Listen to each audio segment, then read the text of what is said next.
DNA টেস্টে যদি উঠে আসে যে সে তার সন্তানের বাবা নয়, তার সন্তানের বাবা অন্য কেউ, তাহলে কিন্তু তাকে আর সন্তানের জন্য মেনটেনেন্স দিতে হবে না। বহুদিন পর সুপ্রিম কোর্ট আজকে একটা এইরকম ঐতিহাসিক রায় দিয়েছেন।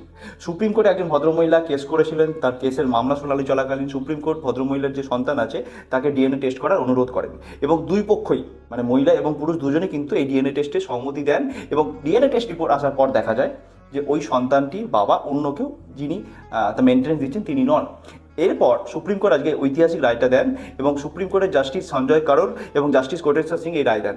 এই রকম মামলায় কিন্তু বহুদিন পর সুপ্রিম কোর্ট একটা এরকম রিমার্কেবল স্টেপ নিল সায়েন্সকে অ্যাপ্লাই করে। এবার ভারতবর্ষে দিন দিন যেরকমভাবে এই ম্যাটারনিটি, ডিভোর্স এবং সন্তান তারপরের যে কার দখলে যাবে বা সন্তানের মেনটেন্স কে নেবে, এইরকম মামলা যেভাবে সুপ্রিম কোর্ট এবং হাইকোর্টগুলোতে বাড়ছে, এইরকম রায় কিন্তু, এইরকম ঐতিহাসিক জাজমেন্ট কিন্তু অবশ্যই প্রভাব ফেলবে। এ প্রসঙ্গে তোমাদের মতামত কমেন্টে অবশ্যই জানিয়ে, এবং এইরকম ইনফরমেটিভ ভিডিও দেখতে হলে অবশ্যই আমাকে ফলো করো।